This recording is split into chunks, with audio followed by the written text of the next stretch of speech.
Hi, I'm Austin, and these are my animals. Although today, we're not going to be looking at an animal again. Though still anthropomorphic, it's an anthropomorphic snowman.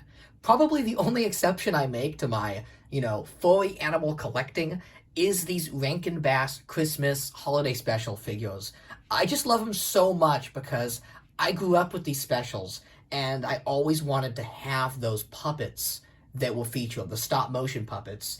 And this toy line by Playing Mantis in the 2000s seemed to quite effortlessly recreate action figures of everyone that looks just like the stop motion puppets. So today we're going to be looking at a really iconic character, Sam the Snowman, played by the legendary Burl Ives, the narrator of the original Rudolph the Red-Nosed Reindeer. Although, if you grew up in the early 2000s, you might recognize this character more from Elf. He was featured prominently in the movie Elf as its narrator. So we've kind of got a cool character here featured in two prominent pieces of Christmas media. But let's see if the figure measures up. So first, looking at the packaging actually, before I open it up, this one looks a little bit different than the other Rudolph figures I have reviewed. And that's because this is from the first wave of figures. So the first wave of figures was called Rudolph and the Island of Misfit Toys and was themed to the direct-to-video movie that came out in 2001. It was supposed to be a bit of a tie-in toy line. Now, that movie was truly terrible. It was bad. But thank goodness we got this toy line from it, because this simple line of, seven figures? This simple line of seven figures would lead to a bit of a Rankin Bass renaissance, and we would be treated to action figures of nearly all of the Rankin Bass characters over the next 3 to 4 years. So this kind of laid the groundwork. If these figures didn't sell, then we wouldn't have gotten some of those amazing figures I've reviewed, like the King Moon Racer. So it was all worth it. This first wave is pretty solid. It's a little rough. Some of the figures, like I have Clarice here. She's not perfect, but for the time, for a figure from 2001, so probably sculpted in 2000, they're fantastic. Especially given that there was no digital sculpting at that point. I think these were all sculpted by hand, if I'm not mistaken. So here's all the figures in the line. I have Clarice, Yukon Cornelius from the first wave. I think that's it. I might have the Rudolph. I don't know which one I have. I'll have to double check. And then I have most of these PVC figures featured on the bottom. They're cute. So it's a simple, nice packaging, but I could see why it was updated, because the figures would get a lot larger as the line went on, like the Moon Racer I reviewed last time. So let's pop it open and see if this action figure measures up to its weight in silver and gold.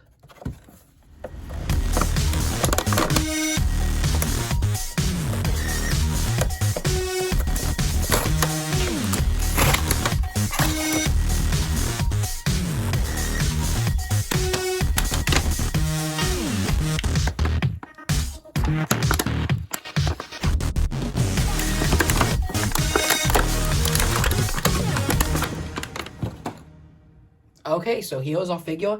A lot of kind of unnecessary and frustrating twist ties there, but thank goodness I freed him from his plastic prison. I mean, there he is. Haven't you ever heard of a talking snowman before? Again, like with all of these figures, the sculpt is richly detailed and seems to perfectly capture the almost handmade folk-like look of the Rankin Bass puppets. I always like to think like they look like they were carved out by like a lumberjack or a woodshop person. And they're just so charming and friendly. His bowler hat is nicely detailed, and oh, it tips. Oh, that's so cool. I'm like, why does it come off? It doesn't come off. It's got a hinge on it, so he can tip his hat like he does in the special. Oh, I say this in every time I review these figures, but the Rankin Bass Rudolph figures have the coolest action features in toys I've ever seen that always fit the character.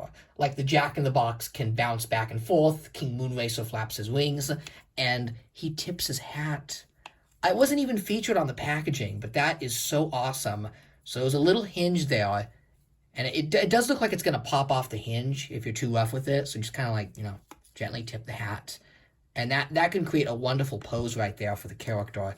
I think this character is so universally beloved and such a piece of Christmas iconography that you don't have to collect this line to appreciate this figure. You could put him with any Christmas decorations, and he is going to stand out as an absolutely wonderful piece.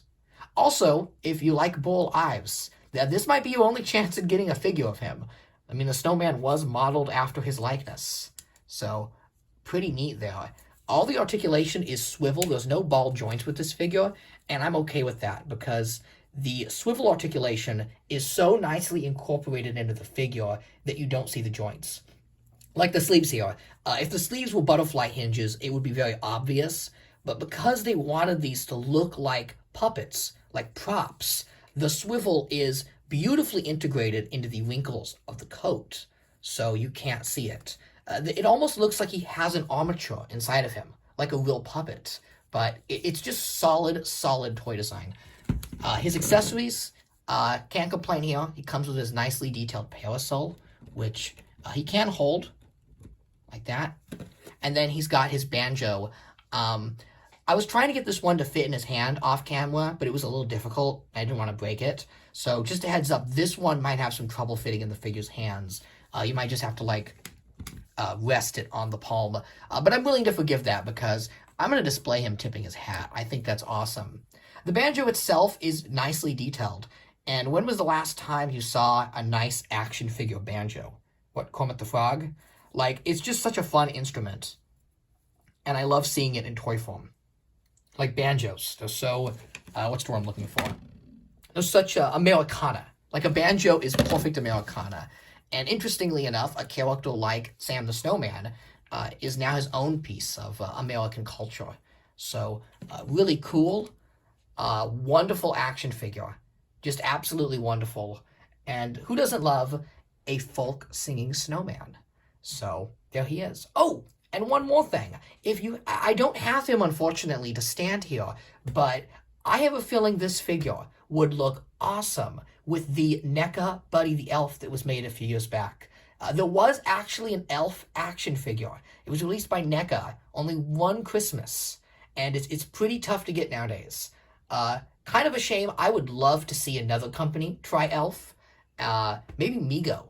Ooh, that was an idea. Mego, make an elf doll. That would be awesome. Because they would look wonderful together. Because I think Sam the Snowman is as iconic as an elf character as he is part of Rudolph. And he seems to be the perfect bridging of the gap between those movies. As soon as Elf opens up and he starts narrating, it just kind of tells you, okay, this is a Christmas movie. This is part of the Rankin Bass canon. At least I consider it to be. I definitely think 100% Elf is an extended part of the Rudolph boss. I mean, it did have the blessing of Rankin and Bass. But a really awesome action figure. And if you're going to collect anything Christmas, anything, heck, even just folk or Americana, this is an essential piece. Really, really cool figure. And he's definitely worth a lot more to me, at least, than silver and gold. Silver and gold, silver and gold.